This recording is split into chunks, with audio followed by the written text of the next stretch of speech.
As we saw during the Monaco Grand Prix weekend, Mercedes unveiled a brand new front ring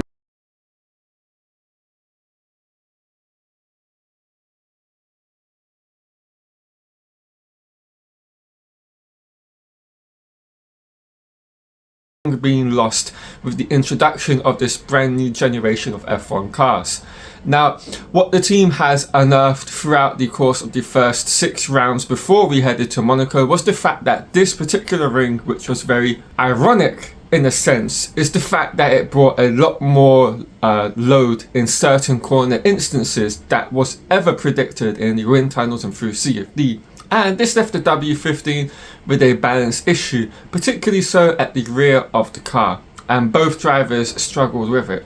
And then at Monaco they turned up with a brand new ring where they got rid of the innovation and they have a much more conventional front wing with the fourth element now fully attaching to the side of the chassis.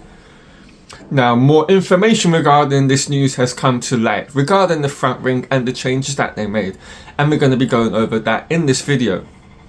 Now, before we do, there's a competition being run on the channel at the moment up until the first practice session of the Canadian Grand Prix in the fortnight, where you can win this Ferrari Shadoni leather bag. All you have to do is be subscribed to the channel, like this video and comment down below to be in with a chance of winning, so good luck. Now, as I was saying, the brand new front ring that the Mercedes team introduced at Monaco is all about making sure they have a stable platform from which the load generated by this new front wing is very much a stable platform for the rest of the car.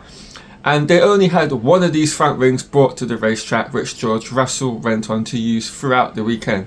Now, what's really interesting about this front ring, it takes a lot of inspiration from last year's W14, and specifically the front wing design that they introduced at Silverstone and used throughout the remainder of the season. And it hosts a whole heap of changes across the entire front ring. As you can see from the image on the screen right now, there's lots of changes that have been undertaken for this new front ring introduced in Monaco, which has been highlighted in different colours. So let's start with the fourth element of the front ring, which is in a yellow colour. This is now extended fully to the chassis of the nose, which is highlighted in blue. Other changes, of course, as you can see on the screen, include end plate changes, which now have cutouts in them, which is something that the original front ring from this year did not have. This has taken a leaf out of the Mercedes W14's front ring introduced at Silverstone. And this is, of course, to make sure that the airflow is being guided in a certain manner which the team want it to be in. And also, the second element, highlighted in purple, has undergone a slight change in its design as well. But even the drivers themselves, obviously with George Russell in this case, stated that the Mercedes car on a whole felt the best it's had all season, and they had this to say regarding that during the end of the first practice sessions last Friday. The car is feeling the best I've ever felt around Monaco, so there are lots of positives. Everybody's developing really quickly at the moment. You can see how quickly the lap times are compared to last year. We are potentially breaking that record, so hopefully it will be us. It feels good. And of course, with the fact that we know Mercedes were planning on bringing from the Imola Grand Prix onwards upgrades to the next 5 races, which of course would have included Monaco and did so, it leaves them with a huge amount of kind of potential in terms of closing the gap to the front running teams in Formula 1 this season. And of course the upgrade plan would have included Monaco, Canada, Barcelona, Austria, and then of course finally at Silverstone. And with that, of course, they're looking to further increase the performance relative to the top 3 teams of their W15 car. This comes on the back of the Imola package, which was spread out over the last 2 Formula 1 weekends, actually for once brought the expected performance gains that they saw through the data, which is of course a very encouraging sign for the team. And with that all now being said, the team are on a much more relaxed upgrade kind of calendar path from which they will be incrementally bringing upgrades race on race to increase the performance, as I just said.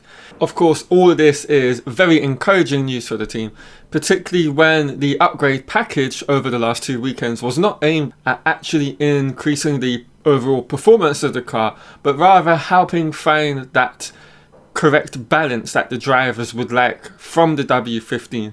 And now that they've, in their own mind, found that balance, that kind of good working window that they've established, and of course that meant that they started that process at the Monaco Grand Prix weekend, and this will now carry on across the next 4 races as well. But of course, this does bode extremely well for the team moving forward for the rest of this season and of course into the next. If they have finally gotten on top of the correlation issues and the upgrades are now bringing the expected performance, this is only a good thing for the team. And I think we're going to see a steady race upon race improvement. And if every single Grand Prix event they can bring that so-called 10th and a half to a race, that would be over near enough 7 to 8 tenths over the next 5 races, which would move them a lot closer to the front 3 pack of Red Bull, Ferrari and McLaren. So yeah, it's really good to see what's been spoken about here. But of course, with everything that is written and spoken about, it's actually the kind of talking you do on track with the 2 cars.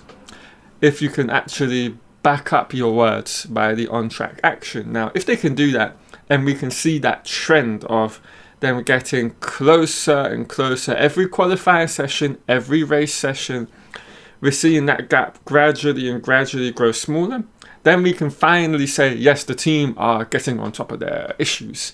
They're no longer having to work on correlation issues.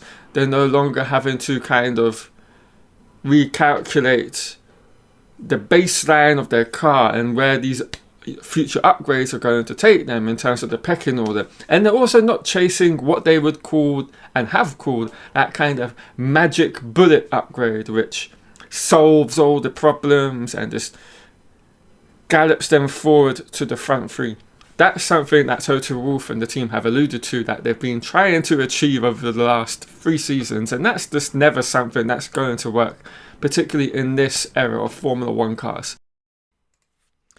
And of course, it's finally nice to see that they're just going after smaller incremental gains, and hopefully over the course of multiple Grand Prix weekends, that moves them a lot closer to the front of the pack. So yeah, I'm really looking forward to the next upcoming races as a result of this. That is the video, guys. I hope you've all enjoyed it. If you have, leave a like, comment down below, and I'll catch you all later this week in another Formula 1 video.